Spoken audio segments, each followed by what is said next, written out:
that was the year you and Valentino had like crazy battles, right? It went from 2003, 4, 5, and 6 with Valentino. Basically, that we had that incident with Valentino in the last corner.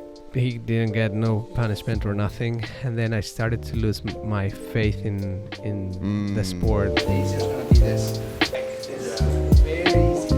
Valentino Rossi is going to win the race. Sandy Gimeno's alongside. Who's won it? Sandy Gimeno has done it. Oh, we were celebrating with Valentino Rossi. I met a gypsy.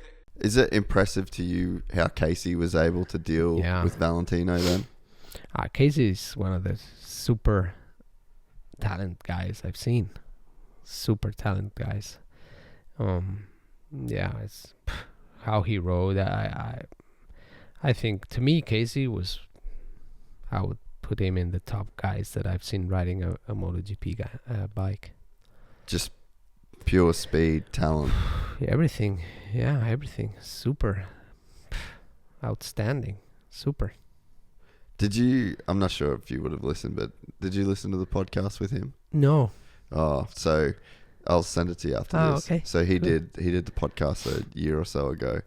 And he ended up saying, which he'd never like publicly said, that he dealt with like a lot of anxiety, really bad anxiety. Really? And there was times where he would be in his motorhome before the race, in his leathers, curled up in a ball on the floor, like almost not gonna race because he had such like severe anxiety, and no one knew.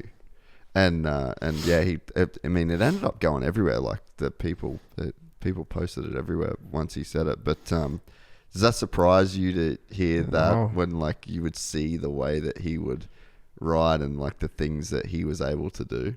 Unbelievable. Pure talent, if you have to say, pure talent. It was unbelievable. I actually, when he took my place, I actually liked him to beat. I was like, in one part it was like, oh fuck, it could be me. But then the other side said, yeah, it's okay. Well, it's okay. So I was happy to see him win for sure. What do you think that he had special about him to like? Because there's the mental side to beat Valentino, then I guess, as much as like the pure talent and the speed. Yeah, I think the good thing is that Casey caught Valentino out of sight. As far as Valentino, I couldn't see that coming. Maybe it was like okay, he won. Whoa, holy shit, he won the championship. Yeah. So yeah, I think and that talent, and he was able. Of course, he only, from what you say, he only knew what he was going through all this periods of anxiety and stuff, but when he jumped on the bike, I think the way he rode and how he was able to move his body on the bike, turning it was unique, I think. Yeah, it was. He's such a, I'm lucky enough to get to hang out with him a little bit in Australia, and cool. Like even to say hi to him for me. I will. We should send him a photo. Actually, he'd be pretty stoked.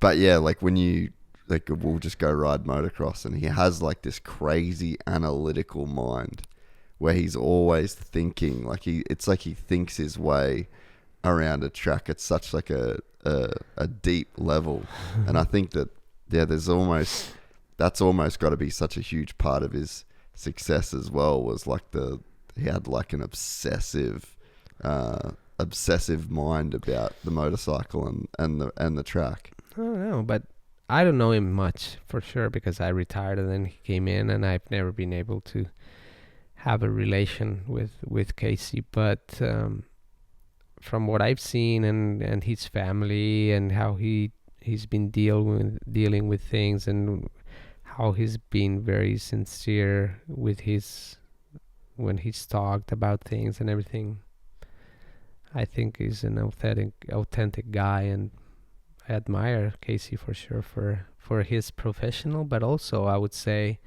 not knowing none of him, as a personal side, I saw him with his wife and the kids, and I think he's top guy. I think he shares your feelings around like contact and, you know, the way that the sport should be raced as well. Yeah. Smart guy. What do you think about it now then? Like, do you follow much MotoGP now? Not too much. Luckily enough, I've got, like I say, my family and new things going on and my racetrack, and you know, Sundays I'm riding on my place, man. yeah. I'm riding and I'm so active in my days that it's gonna be difficult to have me sitting down in front of a TV watching TV. But nowadays that I think there's so much information around available. Yeah. To where you get distracted so fast, you know. That's also why, for example, this moment with you here is so cool because we're just on this. We're not. Yeah. You know, it's rare to do these days, huh? It's so like cool. It's so rare to sit and have this. Like, that's what people always say, like, oh, you know, to do it for like 2-3 hours is like so hard to do. To me, no, because nice. I've never been into social media ever in my life, and I've never had Facebook since it came out or nothing. And I like to the touch of the people, you know. And these moments are unbeatable to me, you know, moments to share and to just think we're here. We don't care what happens outside or not, you know. Excess of information, I think, creates confusion. I think about that a lot. You know, you're looking at one thing, but another thing pops up and you forget about what you were looking, and then this becomes so important as much as the next one that pops up, and then you don't care about the one before. Yeah. So it's like, what was the first one? You don't even know what you were reading. Yeah. 30 seconds ago. Because boom, info, confusion. So for kids nowadays to concentrate is much harder than for us. We're excited to announce the launch of our new membership site, gypsytales.com, packed with exclusive content and perks that you won't find anywhere else. This is your chance to become a part of the Gypsy Gang. And as a special bonus, if you sign up to an annual membership, you'll be entered into the draw to win our custom-built TC125. Gypsy Gang.